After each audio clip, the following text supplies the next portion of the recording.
नमस्कार, यो AB news खबरको सङ्केत हो। तपाईँ अहिले एबी न्यूज एट 2 मा हुनुहुन्छ। म नयन सापकोटा। प्रारम्भमा मूल खबर। भिडभाड जन्य गतिविधि नगर्न स्थानीय प्रशासनको आग्रह। सभा जुलुस वा प्रदर्शन गरे कारबाही गर्ने चेतावनी।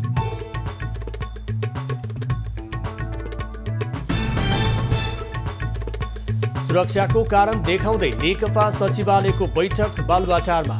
ओली र दाहालको आरोप प्रत्यारोप सम्बन्धी प्रस्तावमा छलफल। पोखराको पुम्दीकोटमा विश्वकै सबैभन्दा ठुलो महादेवको मूर्ति निर्माण अन्तिम चरणमा। कास्कीकै उत्कृष्ट पर्यटकीय गन्तव्य बनाउने तयारी। ब्राजिलमा अमेजनको वन विनाश सन् 2008 यताकै उच्च 11,088 स्क्वायर किलोमिटर क्षेत्र प्रणाली।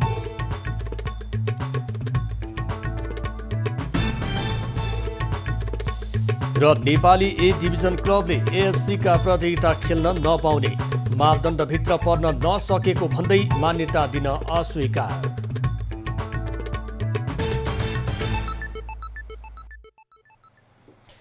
अब खबरको सिलसिला प्रारम्भ गरौँ प्रशासनको आग्रह सम्बन्धी प्रसङ्गबाट। काठमाडौँमा भिडभाड जन्य गतिविधि नगर्न स्थानीय प्रशासनले आग्रह गरेको छ। जिल्ला प्रशासन कार्यालय काठमाडौँले मङ्गलबार एक विज्ञप्ति जारी गर्दै जिल्लामा विभिन्न माग राख्दै राजनीतिक तथा अन्य भिडभाड जन्य गतिविधिहरू बढेको पाइएकाले सोसँग सम्बन्धित सभा जुलुस प्रदर्शन र अभियान सञ्चालन नगर्न आग्रह गरेको हो। प्रशासनले त्यस्ता गतिविधि सञ्चालन गर्दा कोरोना भाइरस सङ्क्रमणको स्थिति भयावह हुन सक्ने भन्दै भिडभाड जन्य गतिविधि नगर्न आग्रह गरेको हो। पछिल्लो समय काठमाडौँमा राज संस्था पुनर्स्थापनाको माग गर्दै विभिन्न समूह र सङ्घ सङ्गठनको प्रदर्शन हुँदै आएको छ। कोरोना सङ्क्रमणको जोखिमका बीच यस्ता प्रदर्शन हुन थालेपछि प्रशासनले विज्ञप्ति मार्फत स्वास्थ्य सुरक्षाका मापदण्ड अपनाउन समेत अनुरोध गरेको छ। सङ्क्रमणका बीच जुलुस तथा प्रदर्शन भएमा कानुन बमोजिम कारबाही हुने पनि प्रशासनले जनाएको छ।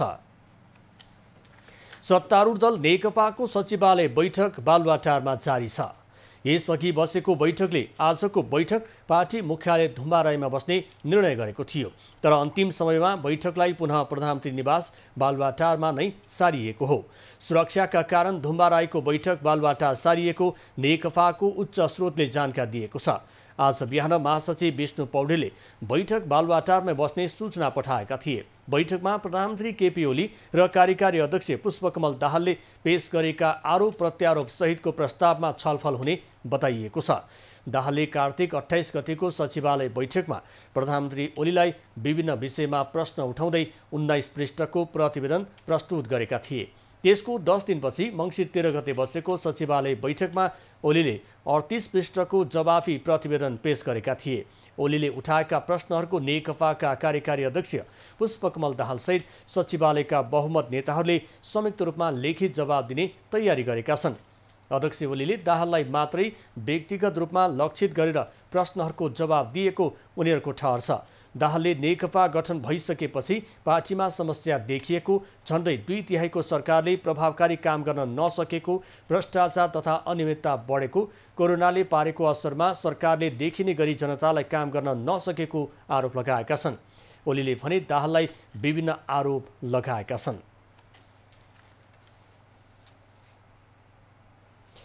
बाँकेको जानकी गाउँपालिका 5 बनिया गाउँमा सोमबार साँझ 2 समूहबीच झडप हुँदा 1 जनाको मृत्यु भएको छ। झडपमा परि 5 जना घाइते भएका छन्। स्थानीय बाबुलाल यादव र राम नरेश गुप्ता समूहबीच झडप हुँदा 54 वर्षीय धनीराम यादवको मृत्यु भएको हो। मृतक यादवको टाउकोमा चोट लागेको थियो। झडपमा परि पञ्चराम यादव, मुन्ना खटिक, रामनारायण गुप्ता, मनदेवी कादु, पर्वत कादु घाइते भएका छन्। उनीहरूको नर्सिङ अस्पताल नेपालगञ्जमा उपचार भइरहेको छ। घटनामा संलग्न 6 जनालाई प्रहरीले नियन्त्रणमा लिएको छ। अन्यको खोजी भइरहेको जिल्ला प्रहरी कार्यालय बाँकेले जनाएको छ। बाबुलाल यादव र राम नरेश यादवबीच पुरानो रिसिबी रहेको प्रहरीले बताएको छ। गुरुवा गाउँमा लाग्ने मेलामा बाबुलाल यादवको समूहले नरेश गुप्तालाई कुटपिट गरेको थियो। यादव समूहबाट कुटपिट भएपछि गुप्ताले आफ्नो समूह ल्याएर पुनः विवाद गर्दा दुवै पक्षबीच झडप भएको प्रहरीले जनाएको छ। झापाको भरदपुरमा रहेको भद्रपुर भन्सार कार्यालयले चालु आर्थिक वर्षको पहिलो चौमासिकमा लक्ष्यभन्दा बढी राजस्व सङ्कलन गरेको छ। भद्रपुर भन्सारले चालु आर्थिक वर्ष 2077-78 को 4 महिनाको अवधिमा 13 करोड 97 लाख रुपियाँ राजस्व सङ्कलन गरेको छ। यस अवधिमा कार्यालयले 5 करोड 32 लाख राजस्व सङ्कलन गर्ने लक्ष्य लिएको थियो। कोरोना सङ्क्रमणका कारण सीमा नाका बन्द भए पनि दैनिक उपभोग्य सामान आउँदा राजस्व सङ्कलन बढेको भन्सार कार्यालयले जनाएको छ।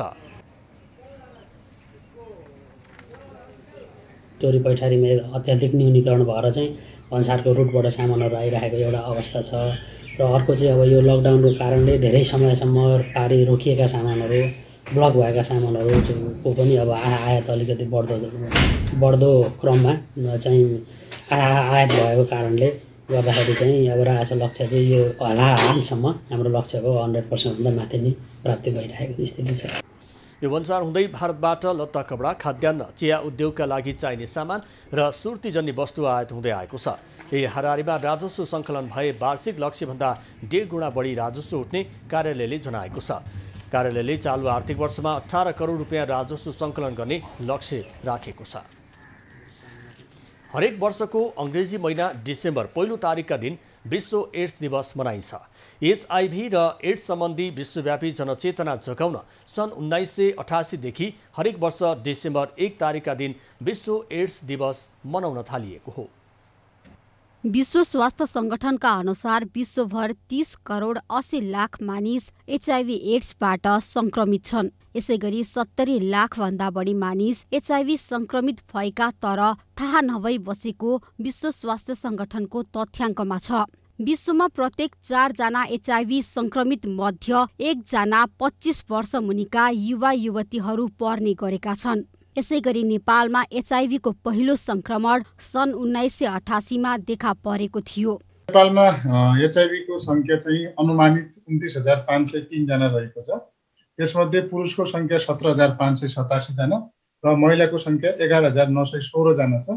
त्यसैगरी बच्चाको संख्या 1171 जना छ। टोटल चाहिँ 29,503 जना रहेको छ। यो डिसेम्बर 2019 सम्मको लेटेस्ट डाटा। एचआईभी एड्सको सुरुवाती अवस्था हो। कुनै पनि व्यक्तिमा एचआईभी देखा परेको 7 देखि 10 वर्षमा एड्सको लक्षण देखा पर्दछ। सुरुमै एचआईभी पहिचान गरी औषधि सेवन गर्ने हो भने सामान्य जीवन निर्वाह गर्न सकिन्छ।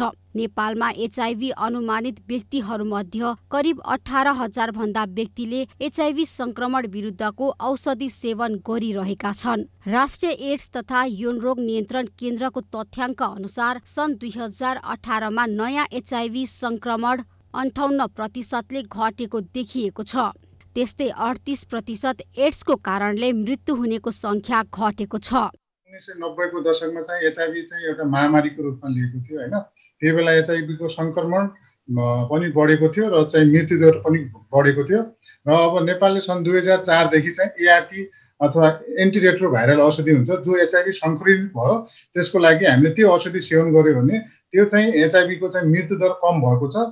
अमेरिकामा सन् 1981 मा पहिलो पटक एचआईभी संक्रमण देखिएको थियो। यसलाई सुरुवाती समयमा निकै खतरनाक रोगका रूपमा लिने गरिन्थ्यो किनकि एचआईभी संक्रमणका लागि औषधिको समेत आविष्कार भइसकेको थिएन। तर समाजमा अझै पनि एचआईभी संक्रमित व्यक्तिप्रति नकारात्मक दृष्टिकोण भएका कारण यस्ता रोगीको पहिचान तथा उपचारमा कठिनाई भएको देखिन्छ। एबी न्यूज खबरका लागि त्रिगुडा भट्टराई बस्नेत, काठमाडौँ। हरेक वर्ष वैकुण्ठ चतुर्दशीका दिनदेखि सकिमना पूर्णिमाको भोलिपल्टसम्म 3 दिन थानकोटमा महालक्ष्मी जात्रा मनाइन्छ। जात्रा मनाउने क्रममा आज थानकोटवासीले सिन्दुर जात्रा मनाएका छन्।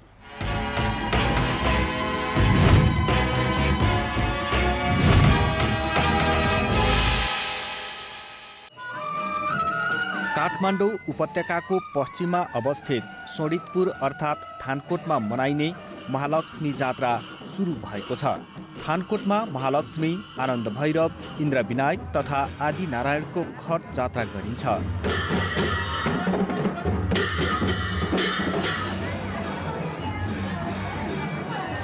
बिहान जात्रा गर्ने क्रममा महालक्ष्मी मन्दिर अगाडि सिनिया भनी सिन्दुर जात्रा मनाइयो।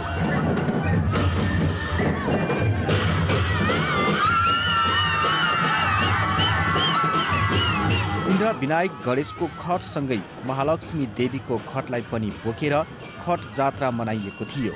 यसरी खट जात्रा गरी ल्याइएको खटमा सिन्दुर छ्यापी उल्लासपूर्वक जात्रा गरिएको थियो।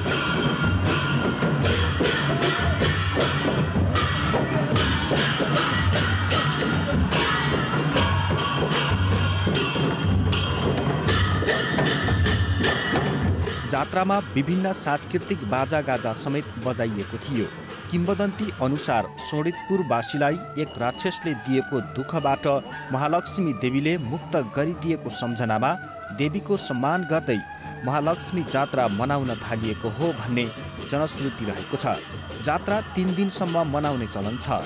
गणेश, भैरव र महालक्ष्मीको खटलाई बाजा गाजाका साथ नगरको विभिन्न ठाउँको परिक्रमा गराई सोही रात चाफलमा लगी मित लगाइदिने प्रचलन समेत रहेको छ। एबी न्यूज खबरका लागि राकेश डङ्गोलको रिपोर्ट।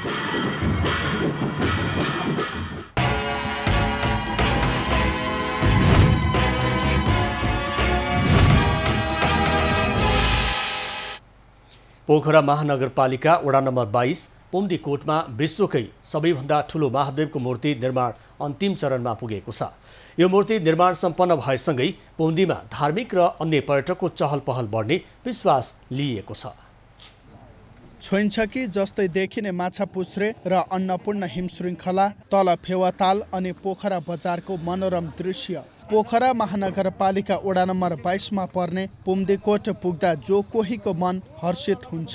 प्राकृतिक सुन्दरता मात्र होइन, त्यहाँ निर्माण भइराखेको पद्मासनमा बसेको विश्वकै सबैभन्दा ठुलो महादेवको मूर्तिले पुम्दीकोटलाई झन सिँगारेको छ। एकचोटि आउनुपर्ने ठाउँ यो उसहरूले हाम्रो त्यो आन्तरिक पर्यटक गर्नलाई पनि एकचोटि आएर घुम्नुपर्ने ठाउँ रहेछ जस्तो लागेको छ मलाई। मलाई एकदम रमाइलो लाग्यो।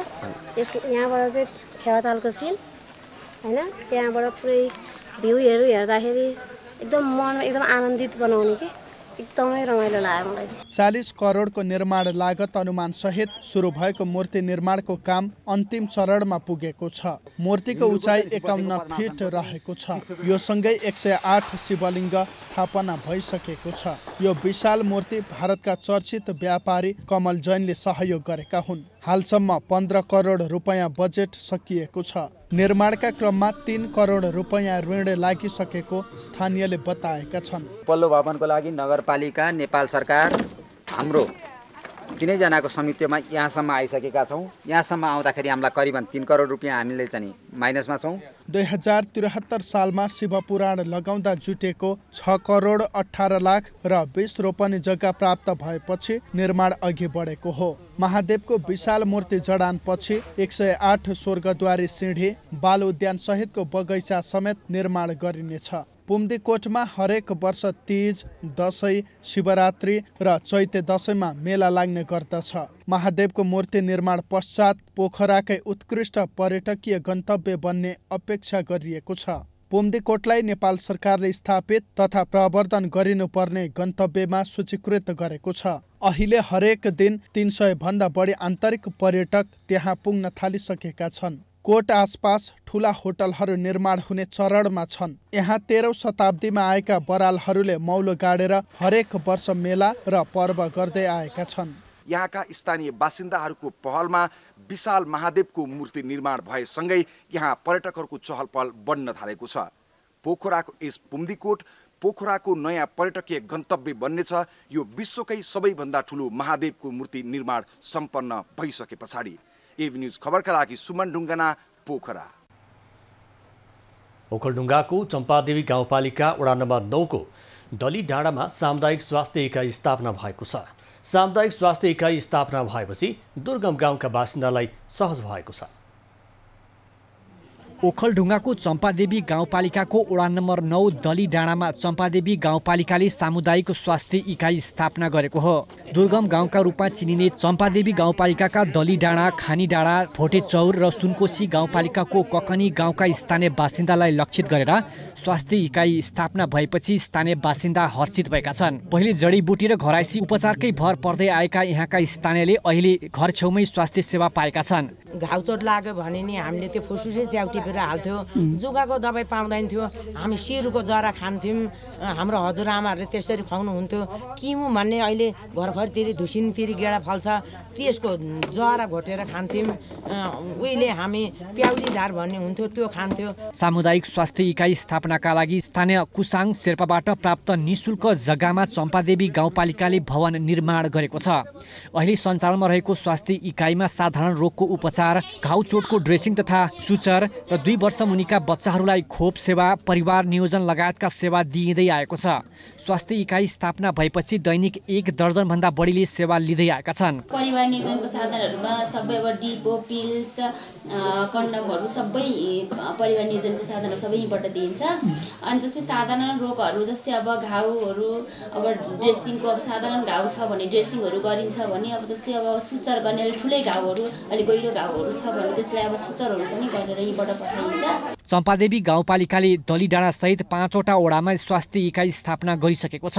स्वास्थ्य संस्था नभएका वडा र स्वास्थ्य पहुँच नभएका दुर्गम गाउँलाई लक्षित गरेर गाउँपालिकाले स्वास्थ्य इकाइ स्थापना गरेको हो। छिमेकी गाउँपालिका सुनकुसीका र मोलुङका जनताहरू पनि त्यो दलीडाँडा भन्ने ठाउँसम्म आएर स्वास्थ्य सेवा लिन सक्ने भएको कारणले गर्दाखेरि हामीले त्यहाँ आवश्यकतालाई महसुस गरेर त्यहाँको मागलाई हेरेर त्यहाँको परिस्थितिलाई चाहिँ हेर्दाखेरि त्यहाँ स्थापना गर्नुपर्ने अवस्था देखेर गाउँपालिकाले हेल्थ युनिट स्थापना त्यहाँ गरेको छ। चम्पादेवी गाउँपालिकाभित्र रहेका एउटा प्राथमिक स्वास्थ्य केन्द्र, 6वटा स्वास्थ्य केन्द्र र 5वटा सामुदायिक स्वास्थ्य इकाइबाट छिमेकी गाउँपालिका सहित गरेर 30,000 नागरिक लाभान्वित भइरहेको गाउँपालिकाको भनाइ छ। नवराज कार्की, ओखलढुङ्गा। देशका केही सामुदायिक वनहरूले वैज्ञानिक वन व्यवस्थापनका नाममा ठेकेदार र वनका कर्मचारीको संलग्नतामा जङ्गल फडानी गरेको ठहर गर्दै सरकारले सालको रुख कटान, खाटगद्दी र बिक्री वितरणमा प्रतिबन्ध लगाएको झन्डै 6 महिना भइसक्यो, जसका कारण आपूर्ति प्रभावित हुँदा एकातर्फ झापा जिल्लाका वन उपभोक्ता मारमा परेका छन् भने अर्कोतर्फ काठको चोरी तस्करी मौलाएको छ।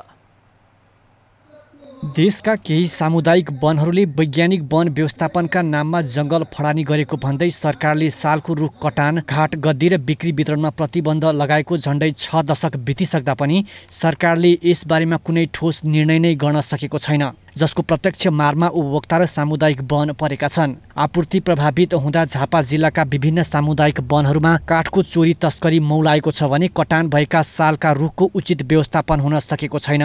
काटिएका काठ जङ्गलमै कुहिने अवस्था आएको छ।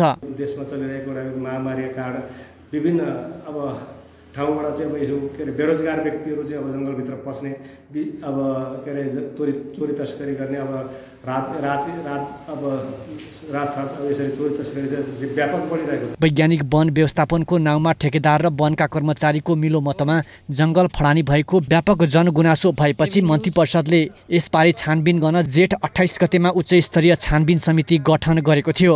छानबिन समितिले 2 महिना अगावै प्रतिवेदन बुझाइसके पनि कार्यान्वयन गरिएको छैन, जसका कारण वन उपभोक्ता मारमा परेका छन्। फर्निचरका सामान आदि इत्यादि बनाउनु पर्छ भनेर चाहिँ तयारीमा छौँ। अब 2 वर्षदेखि काठ बन्द भएर उपभोक्ता ठप्प भएर बसिरहेछन्। देशमा 2071 सालबाट सरकारले चक्रीय प्रणाली अनुरूप रुख कटान गर्ने उद्देश्यले वैज्ञानिक वन व्यवस्थापन कार्यक्रम लागू गरेको हो। सालका पुराना रुख काटी नयाँ हुर्काउने र यो कार्यक्रम झापा जिल्लाका 6वटा सामुदायिक वनमा 3 वर्षदेखि लागू छ। देशमा सामुदायिक वनमा जथाभावी रुख कटान गरिएको र आम्दानीभन्दा खर्च बढिरहेको निष्कर्षसहित समितिले कार्यक्रम खारेज गर्न सरकारलाई सुझाएको प्रतिवेदन वन कार्यालयमा थन्किएको छ। यसबारेमा सरकारले निर्णय गर्न नसक्दा वनकै कर्मचारी काठ प्रतिबन्धले तस्करी बढेको र कार्यालय व्यवस्थापनमा समस्या भएको बताउँछन्। नेपाल सरकारले सबै काठ दाउरा सबै रोकेपछि अब तलब खुवाउन सक्ने अवस्थामा वन समूहहरू छैनन्। कर्मचारी पनि कति दिन भोकै खट्ने हो त बनाए निराश बन्न थालेका छन्।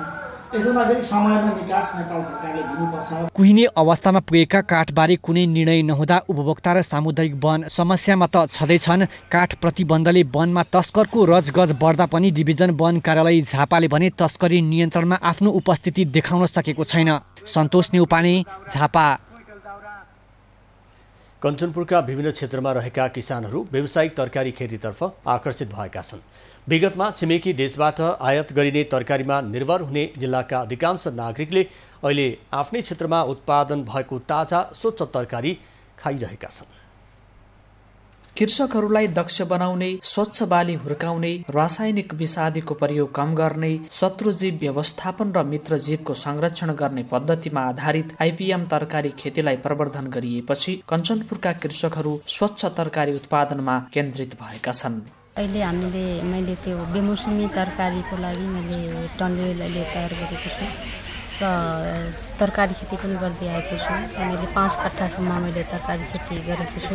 विगतमा परम्परागत ढङ्गबाट थोरै मात्र तरकारी उत्पादन गर्ने यहाँका कृषकहरू अर्ग्यानिक तथा आइपिएम पद्धतिमा तरकारी उत्पादन गर्ने तालिम प्राप्त गरेपछि व्यावसायिक तरकारी उत्पादनमा लागेका छन्।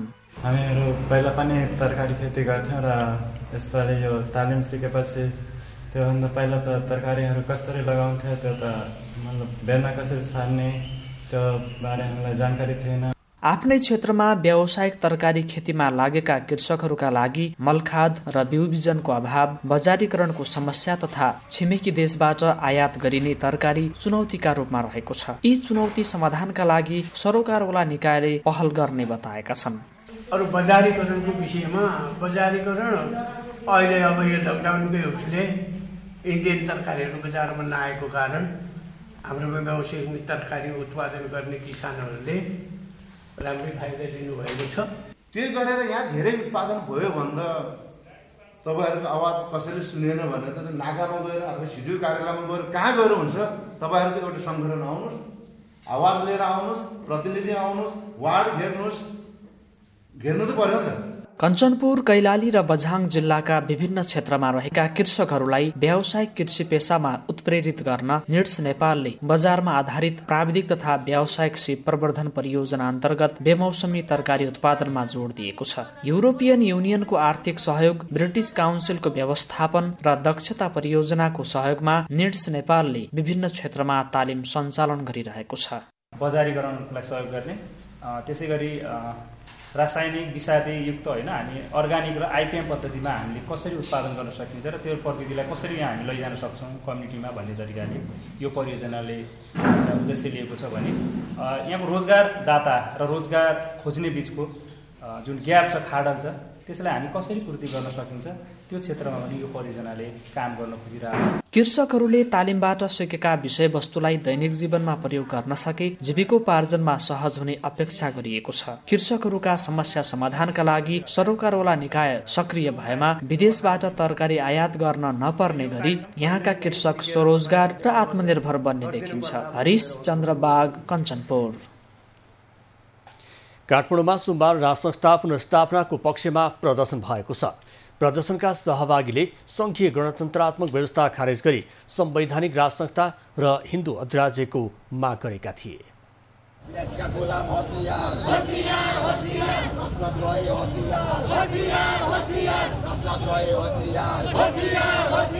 राष्ट्रिय शक्ति नेपालको अगुवाईमा काठमाडौँको माइतीघर मण्डलामा प्रदर्शन भएको थियो। प्रदर्शनमा सहभागीहरूले सङ्घीय गणतन्त्रात्मक व्यवस्थाले राष्ट्रिय अर्थतन्त्र र राष्ट्रिय अखण्डता कमजोर बनाएको भन्दै सङ्घीयता खारेज गर्नुपर्ने माग गरेका थिए। साथै उनीहरूले नेपाललाई संवैधानिक राजसंस्था सहित हिन्दू राष्ट्र बनाउनु पर्ने माग पनि गरे। उनीहरूले सोमबार भएको प्रदर्शन सुरुवाती मात्र भएको भन्दै माग पूरा नभए आन्दोलनलाई देशव्यापी बनाउने चेतावनी पनि दिए। तीनटा प्रश्न कुरा छ।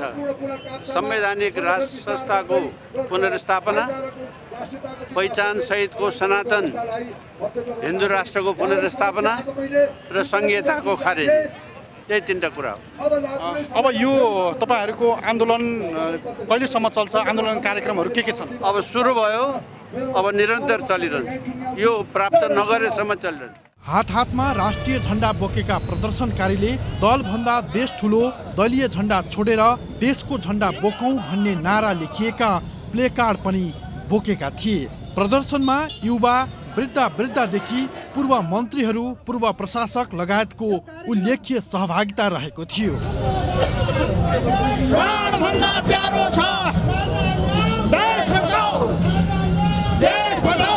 माइतीघर मण्डलबाट सुरु भएको प्रदर्शन नयाँ बानेश्वरमा पुगेर कोण सभामा परिणत भएको थियो। पछिल्ला दिनहरूमा देशका विभिन्न स्थानमा राजसंस्था पुनर्स्थापनाको पक्षमा लगातार प्रदर्शन हुँदै आएका छन्। प्रदर्शनमा विभिन्न किसिमका धार्मिक सङ्घ संस्था तथा सङ्गठनहरूले पनि ऐक्यबद्धता जनाएका छन्।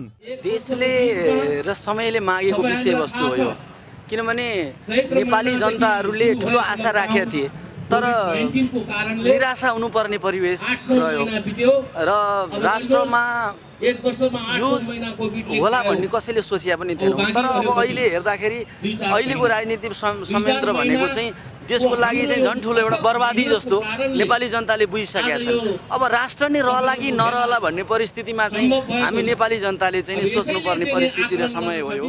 यसअघि विराटनगर, पोखरा, बाँके, कैलाली, रौतहट र हेटौँडा लगायतका क्षेत्रमा पनि यस्तै प्रकृतिका प्रदर्शन भएका थिए। वर्तमान सरकारले जनताको पक्षमा काम गर्न असफल हुँदा विकल्प खोज्दै सर्वसाधारण सडकमा बिस्तारै आउन थालेका छन्। अब बाँकी खबर। निजी तथा सामुदायिक वनलाई आयमूलक बनाउने लक्ष्यका साथ डिभिजन वन कार्यालय भोजपुरले जिल्लामा पहिलोपटक लाहा खेतीको थालनी गरेको छ। विशेष गरी बढी तापक्रम तथा सुक्खाग्रस्त क्षेत्रमा पाइने खैर, बयर लगायतका रुखमा यसको परीक्षण गरिएको हो।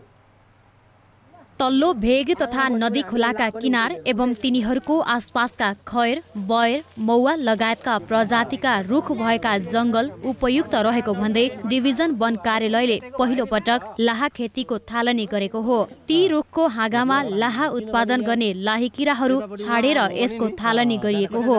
जिल्लामा यसको सम्भावना धेरै रहेकोले वनलाई आय आर्जनसँग जोड्ने लक्ष्यका साथ कामको थालनी गरेको कार्यालयको भनाइ छ। अहिले सुरुवात गरेकोले भविष्यमा राम्रो भएमा आगामी दिनमा सरकारवाला अन्य पक्षसँग सहकार्य गरेर विस्तार गर्ने कार्यालयले जनाएको छ। खैर बयर भएको क्षेत्र भएको हुनाले यो धेरै नै क्षेत्र रहेको र यसको सम्भावना मैले देखेको हुनाले आज हामीहरूले धनकुटाबाट यो लाहाको बिउ ल्याएर यहाँ हामीले चाहिँ यहाँको स्थानीय समुदाय, सामुदायिक वन का मान्छेहरूलाई चाहिँ यो गरेर हेरौँ, एउटा टेस्ट गरेर हेरौँ, यो राम्रो भयो भने अनि यसलाई अरू व्यापकता दिनुपर्छ भनेर आज हामीले गर्यौँ। कार्यालयले परीक्षणको रूपमा अरुण गाउँपालिकाको निजी तथा विभिन्न सामुदायिक वनमा यसको बिउ लगाएको हो। विशेष गरेर खैर, बयर उत्पादन भएको लाहाले राम्रो मूल्य पाउने भएकोले सो प्रजातिका रुखलाई प्राथमिकतामा राखेको हो। लाहाको कच्चा पदार्थ टिप्ने बित्तिकै प्रति केजी 250 सम्ममा बिक्री हुने र यसको प्रशोधन गरे पश्चात प्रति केजी 1800 देखि 2000 सम्ममा बिक्री हुने गरेको जनाइएको छ। यसलाई व्यावसायिक रूपमा खेती गर्न सके आय स्तर राम्रो हुने वनसँग सम्बन्धित कार्यालयहरूको भनाइ छ। सामुदायिक वनबाट मेरो चाहिँ अब आर्थिक उपार्जन हुन्छ कि मेरो छोराछोरीले अब चाहिँ डट कपी किन्ने पैसा हुनुपर्छ, मैले खाएको चाहिँ माछा मासुको पैसा चाहिँ तिर्ने अवस्था बन्नुपर्छ, त्यस्तो पाटोसँग हामीले जोड्नुपर्छ। लगाएको 6 महिनाबाट यसले उत्पादन दिन थाल्ने डिभिजन वन कार्यालयको भनाइ छ। यसलाई वर्षमा 2 पटक सङ्कलन गर्न सकिने जनाइएको छ।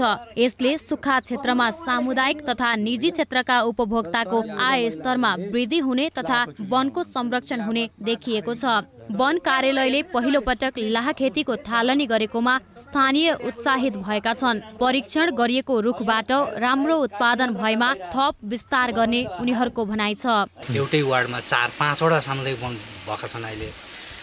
त्यसमा हामी तुरुन्तै चाहिँ 2टा सामुदायिक वनलाई फोकस गरिरहन्छौँ र निजी नम्बरीको क्षेत्रमा हामी 1-150 रोपनी चाहिँ हामी निजी नम्बरीमा गर्छौँ। जिल्लाको पूर्वी र दक्षिण क्षेत्रका नदी, खोला, किनार तथा स्थानीय निजी जग्गामा खैर तथा बयर प्रशस्त रहेका छन्। पहिलो पटक सञ्चालन भएको यो अभियान सफल भएमा यहाँका रुखहरू संरक्षण हुनेछ।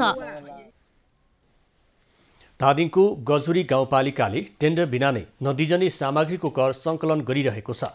12 करोडको ठेक्कामा महिना दिन बित्दा पनि बिना सम्झौता कर असुली गरेर अनियमितता भएको स्थानीयको आरोप छ। धादिङको गजुरी गाउँपालिकाको आन्तरिक आय स्रोतको रूपमा रहेको गिटी बालुवा तथा ढुङ्गा ग्रावेल लगायतको निकासी कर बिना सम्झौता सङ्कलन भइरहेको छ। बिना सम्झौता गजुरी गाउँपालिकाले खुलाएको गिटी बालुवा तथा ग्रावेल उत्खनन ठेक्कामा व्यापक अनियमितता भएको गुनासो स्थानीयले गरेका छन्। गाउँपालिकाले गाउँपालिका क्षेत्रभित्रका नदीजन्य पदार्थ उत्खनन तथा सङ्कलन हुने गिटी बालुवा ग्रावेलको बिक्री शुल्क उठाउनको लागि आर्थिक वर्ष 2077-78 को लागि ठेक्का आह्वान गरेको थियो। आशय पत्र प्रकाशित भएको 7 दिनभित्र ठेक्का सम्झौता गरिसक्नुपर्ने भए तापनि महिना दिन बितिसक्दा पनि ठेक्का सम्झौता नगरेपछि विरोध भएको छ।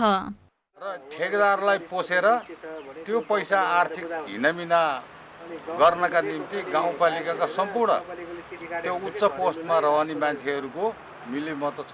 सबैभन्दा बढी अङ्क भ्याट बाहेक 11,77,777 रुपैयाँमा सिवाको कन्स्ट्रक्सनले ठेक्का पाए पनि सम्झौता नगरी एउटा पत्रको भरमा निकासी कर उठाइरहेको छ। उनीहरूले ठेक्का आह्वान गर्दाखेरि चाहिँ वार्षिक भनेपछि हामीले कार्तिक 1 गतेदेखि राजस्व सङ्कलन गरेका छौँ र हाम्रो बुझाइ चाहिँ 3 महिनाको पहिल्यै राजस्व उठाइसकेको हुँदा 9 महिनाको चाहिँ राजस्व हामीले तिर्ने हो। छुटको माग गर्दै ठेकेदार कम्पनीले उच्च अदालत पाटनमा गजुरी गाउँपालिकालाई विपक्षी बनाई रिट समेत हालेको छ। ठेकेदार कम्पनीले छुट मागी सम्झौता गर्न ढिला गरे पनि गजुरी गाउँपालिकाले भने हालसम्म पत्रचार गरी औपचारिक प्रक्रिया पूरा गर्नुभन्दा केही गर्न सकेको छैन। गाउँपालिकाकै मिल्योमतेमा ठेकेदारले सम्झौतामा आलटाल गरेको स्थानीयको दाबी छ। सोरै आउन यो गाउँपालिका अध्यक्ष नै यो चाहिँ ठेकेदारसँग मिलिमतमा यो अगाडि बढ्यो भने हामीले देख्छौँ। गत आर्थिक वर्षमा करिब 13 करोडको ठेक्का सम्झौता भएको र अहिले 3 महिना घटाएर 9 महिनाको यो चालु आर्थिक वर्षकोमा हुने करिब 10 करोडमा ठेक्का आह्वान गरिएकाले ठेकेदार कम्पनीले छुट दिन मिल्ने आधार नभएको जनप्रतिनिधिको भनाइ छ। अहिलेसम्म चाहिँ कम्पनी जसले चाहिँ सबैभन्दा बढी बोलपत्र रकम चाहिँ कबुल गर्नुभएको थियो त्यति रकम बराबरको सम्झौता पनि गर्न आउनु भएको छैन। यो सम्पूर्ण आम गजुरीवासी जनताले हेरिराख्नु भएको कुरा छ। भोलि हामीले उभिएर उत्तर दिने ठाउँ छैन। ठेक्का सम्झौताको विषयमा भने गाउँपालिकाका अध्यक्ष राजेन्द्र विक्रम बस्नेत मौन रहेका छन्। धादिङबाट राजन अधिकारीको रिपोर्ट। सरकारले कोरोना जाँचका लागि सोमबारदेखि एन्टिजेन परीक्षण थालेको छ। स्वास्थ्य मन्त्रालयले काठमाडौँ उपत्यकाबाट एन्टिजेन विधिबाट कोरोना परीक्षण थालनी गरेको हो। सोमबार पहिलो दिन काठमाडौँ महानगरपालिकाको वडा नम्बर 4, 7 र 9 मा एन्टिजेन परीक्षण गरिएको छ। सोमबार 1500 को परीक्षण गरिएको हो। बुधबार सोही संख्यामा नमुना परीक्षण गर्ने तयारी छ। जोखिमयुक्त मानिएका गौरीघाट, चाबहिल, विशालनगर, धुम्बाराही, 32 पुतली र मित्र पार्कमा सोमबार एन्टिजेन परीक्षण गरिएको काठमाडौँ महानगरपालिकाले जनाएको छ। परीक्षण नतिजाका आधारमा कोरोना परीक्षणलाई थप प्रभावकारी बनाउने स्वास्थ्य मन्त्रालयको तयारी छ। अलि चाँडो आउने भएकोले अलिकति इफेक्टिभ लाग्यो। अहिले यहीँ बसेर पनि हाम्रा यो शङ्कास्पद व्यक्तिहरूले चाहिँ यहीँ रिपोर्ट पाउनुहुन्छ। काठमाडौँ उपत्यकाको परीक्षणको प्रभावकारिता हेरेर उपत्यका बाहिर पनि यो परीक्षण विधि प्रयोग गरिने राष्ट्रिय एपिडेमियोलोजी तथा रोग नियन्त्रण महाशाखाले जनाएको छ। एन्टिजेन विधिबाट सामान्य परीक्षणको आधारमा कोरोना संक्रमण भए नभएको थाहा पाइने भएकाले संक्रमण नियन्त्रणमा प्रभावकारी हुने विश्वास गरिएको छ। 30 मिनेटमा कुनै पनि बिरामीलाई रिपोर्ट दिन सकिन्छ तत्काल रिपोर्टिङको लागि। यसको सेन्सिटिभिटीको यो किटको सेन्सिटिभिटीको कुरा गर्दाखेरि राष्ट्रिय जनस्वास्थ्य प्रयोगशालामा हामीले चाहिँ 60 वटा किट परीक्षण दिँदाखेरि 60 वटामा 30 वटा नेगेटिभ 30 वटा पोजिटिभ दिँदाखेरि पोजिटिभको सेन्सिटिभिटी रेट 75% र यसको नेगेटिभको भनौँ न नेगेटिभलाई नेगेटिभ र पोजिटिभलाई पोजिटिभ भन्ने जो रेट छ पोजिटिभलाई पोजिटिभ भन्ने रेट 75%, नेगेटिभलाई नेगेटिभ भन्ने रेट चाहिँ 89% भएको हुनाले यो एकदम प्रभावकारी छ। एन्टिजेन सामान्य परीक्षणको आधारमा कोरोना संक्रमण भए नभएको थाहा पाइने विधि हो। पीसीआर परीक्षणका लागि स्वाब संकलन गरेको दिनदेखि 48 देखि 72 घण्टामा मात्रै नतिजा थाहा पाउन सकिनेमा एन्टिजेनमा आधारित परीक्षण गर्दा 15 मिनेटमै रिपोर्ट आउनेछ। यो प्रविधि विश्वका विकसित मुलुकले यस अघि नै प्रयोगमा ल्याइसकेका छन्। सृजना मिश्रको रिपोर्ट। कोरोना महामारी फैलिएको करिब 11 महिनापछि विभिन्न मुलुकमा कोरोना विरुद्धका केही खोपले राम्रो परिणाम दिन थालेको बताइएको छ। विभिन्न राष्ट्रले निर्माण गरेको खोपको राम्रो नतिजा आएसँगै नेपालमा पनि कोभ्याक्स फेसिलिटीबाट कुल जनसङ्ख्याको 20% खोप ल्याउने तयारी थालिएको छ। हाल विश्वभर 260वटा खोप परीक्षणको चरणमा छन्। 57वटा क्लिनिकल ट्रायलका रूपमा रहेका छन्, जसमध्ये 12वटा तेस्रो चरणको परीक्षणमा रहेका छन्। अहिले आधिकारिक रूपमा कुनै खोपले स्वीकृति भने पाइसकेका छैनन्, तर केही राष्ट्रहरूले कोरोना विरुद्धको खोपमा उल्लेखनीय प्रगति समेत हासिल गरिरहेको तथ्य बाहिर आइरहेको छ। हालै अमेरिकी कम्पनी फाइजर र जर्मन कम्पनी बायोएनटेकले संयुक्त रूपमा निर्माण गरेको कोरोना भाइरस विरुद्धको खोप 90% र अक्सफोर्ड विश्वविद्यालयको समेत प्रभावकारी भएको बताइएको छ। साथै अमेरिकन कम्पनी मोडेर्नाले उत्पादन गरेको खोप 95% सफल भएको बताइएको छ। नेपालमा पनि कोरोना संक्रमण विरुद्धको खोप ल्याउन सहज होस् भनेर औषधि अध्यादेश जारी समेत गरिसकेको छ। 20% जनसङ्ख्या प्राथमिकीकरण गरेर छान्नुपर्ने हुन्छ ताकि भएको खोपको एकदमै सदुपयोग होस् र संक्रमण चाँडै रोक्न सकियोस्। त्यसमा फ्रन्ट लाइनमा रहेर अग्रपङ्क्तिमा रहेर काम गर्ने व्यक्तिहरूका लागि, जो व्यक्ति घरभन्दा बाहिर बढी निस्किनु हुन्छ र जसमा संक्रमण बढी हुने सम्भावना हुन्छ, जुन व्यक्तिसँग रोग प्रतिरोधात्मक क्षमता कम हुन्छ, जसलाई संक्रमण भइहाल्यो भने बढी समस्या हुन सक्ने खालको हुन्छ, यस्ता व्यक्तिहरूलाई हामीले प्राथमिकीकरण गरेर खोप लगाउनु पर्ने हुन्छ। कोरोना भाइरस विरुद्धको खोप विभिन्न कम्पनीले विभिन्न तरिकाबाट निर्माण गरेका छन्। जुन खोपको भण्डारण गर्ने तापक्रम पनि फरक फरक रहेका छन्। फाइजर र मोडेर्नाले निर्माण गरेका खोप नयाँ विधिबाट बनाएका खोप हुन्। अक्सफोर्डले निर्माण गरेको कोरोना विरुद्धको खोप पुरानो विधिबाट बनाएको खोप हो, जसका कारण यी दुई खोपको भण्डारण गर्ने तापक्रम पनि फरक फरक रहेका छन्। पुरानो विधिबाट बनाएको खोप 2 देखि 8 डिग्री तापक्रममा भण्डारण गर्न सकिन्छ भने नयाँ विधिबाट बनाएको खोपलाई -20 देखि 60 डिग्रीको तापक्रममा राख्नु पर्ने हुन्छ। नेपालमा खोप भण्डारण गर्ने क्षमता हेर्ने हो भने 2 देखि 8 डिग्री सेन्टिग्रेडको खोप मात्र भण्डारण गर्ने क्षमता रहेको छ। हाम्रो ढुवानी गर्न मिल्ने खालका खोपहरू, हाम्रा स्वास्थ्य कर्मीहरूले लगाइरहेको तरिकाले लगाउन मिल्ने खोपहरू चाहिँ बढी उपयोगी हुन्छन् हाम्रा लागि। कोरोना भाइरस नयाँ भाइरस भएका कारण यस विरुद्धको खोप निर्माणमा कठिनाई हुने बताइएको थियो। कोरोना भाइरस देखा परेको 11 महिनामै राम्रो परिणाम दिएको तथ्य बाहिर आएका छन्। साथै विश्वमा निर्माण भएका विभिन्न राष्ट्रका करिब 12वटा खोप अन्तिम चरणको परीक्षणमा रहेका छन्। कतिपय देशले परीक्षणको अन्तिम चरणमा रहेका देशहरूबाट खोप किन्नका लागि पहिला नै खोपका लागि आवेदन दिएका छन्। नेपालमा भने भाइरसको प्रकृति हेरी कुन खोप नेपालका लागि उपयुक्त हुन्छ त्यही खोप नेपालमा ल्याउनका लागि गृह कार्य भइरहेको बताएको छ। एबी न्यूज खबरका लागि त्रिगुडा भट्टराई बस्नेत, काठमाडौँ। मुलुकभर महिला हिंसा विरुद्ध 16 दिने अभियान चलिरहे पनि हुम्लाका महिला भने अझै विभेद बेहोर्न बाध्य छन्। छाउपडी प्रथाका कारण महिनावारी हुँदा महिलाहरू छाउगोठ, ओडार र खुला आकाश मुनि बस्दै आएका छन्।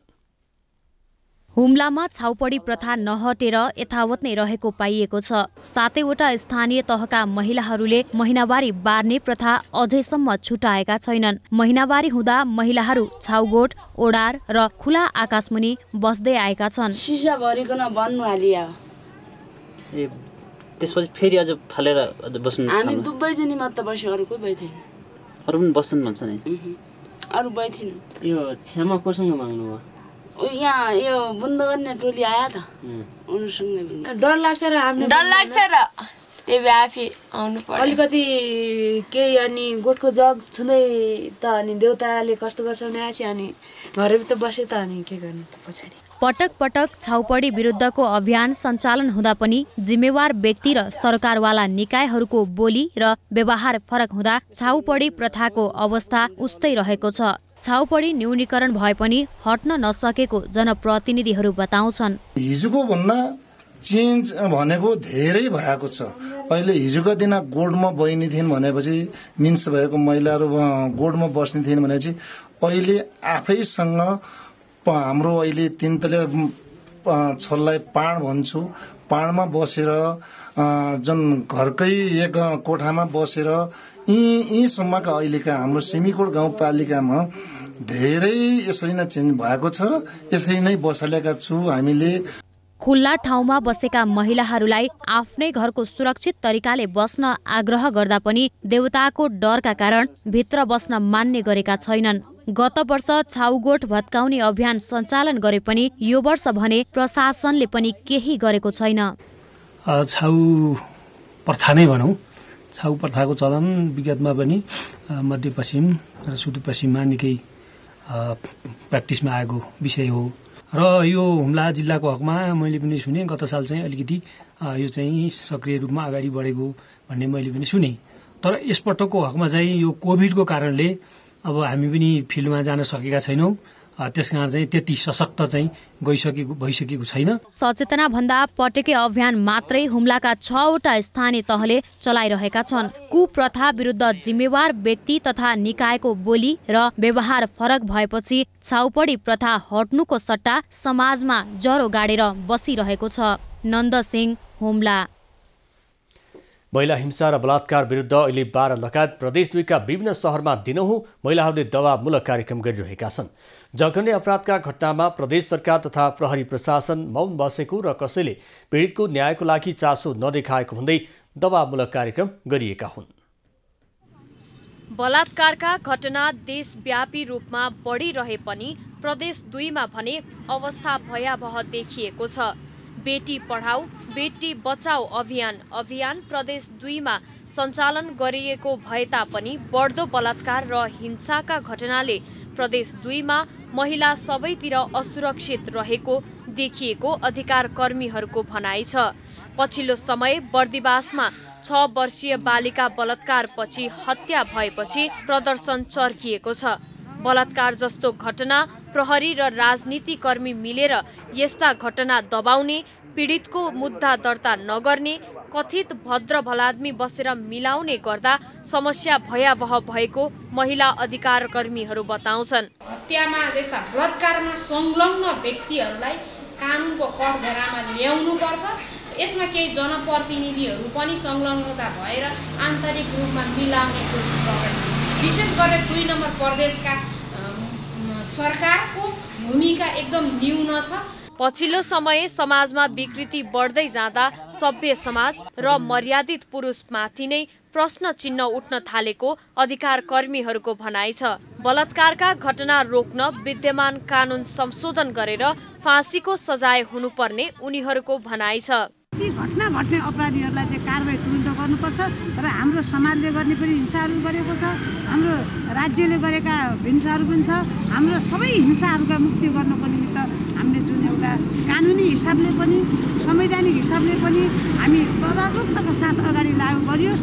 महिला हिंसा र बलात्कारका घटनाको न्यूनीकरण गर्नका लागि प्रदेश सरकारले समेत खासै चासो दिएको पाइँदैन भने बेटी पढाऊ बेटी बचाऊ अभियान समेत ओझेलमा परेको छ। बलात्कारका घटना बढ्नुमा कानुन नै बाधक रहेको प्रदेश 2 का मुख्यमन्त्री लालबाबु राउत बताउँछन्। बलात्कारीहरूलाई त कुनै पनि किसिमले राहत दिनु हुँदैन। हाम्रो कानुनको त्यो कमजोरीलाई चाहिँ गरेर यी बलात्कारीहरू चाहिँ उम्किराखेका छन्। कुनै पनि हालतले त्यस्ता कलङ्कित यो आपराधिक मानसिकताका व्यक्तिहरू फुत्किनु हुँदैन।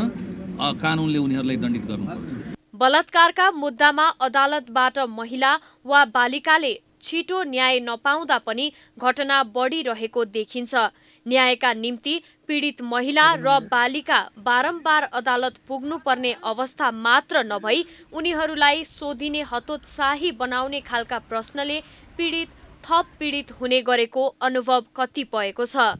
इन्दिप कोइराला, बारा। अब पालो एबी न्यूज एट मौसमको। एबी न्यूज एट मौसमको साथमा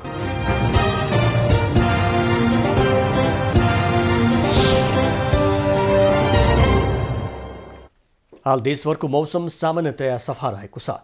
दिउँसो गण्डकी, बागमती र प्रदेश नम्बर 1 का पहाडी भूभागमा आंशिक बदली रही बाँकी स्थानमा मौसम सामान्यतया सफा रहने जल तथा मौसम पूर्वानुमान महाशाखाले जनाएको छ। काठमाडौँ उपत्यकाको आजको अधिकतम तापक्रम 21 डिग्री सेल्सियस र न्यूनतम तापक्रम 5 डिग्री सेल्सियस बीच रहने अनुमान छ। आज सूर्योदय बिहान 6:37 भयो भने सूर्यास्त साँझ 5:08 हुनेछ। आज देशभरको मौसम कस्तो रहला त? हेरौँ देशका विभिन्न स्थानको अनुमानित मौसमी अवस्था।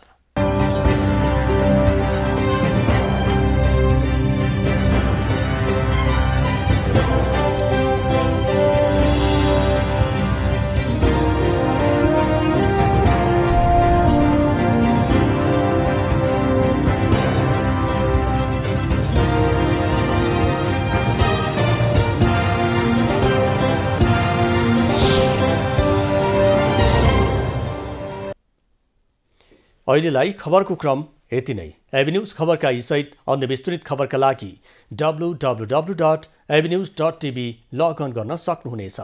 युट्युब, फेसबुक र ट्विटरमा पनि हामीलाई फलो गर्न सकिनेछ। खबरभित्रको खबरको लागि हेर्दै रहनुहोला एबी न्यूज खबर। नमस्कार।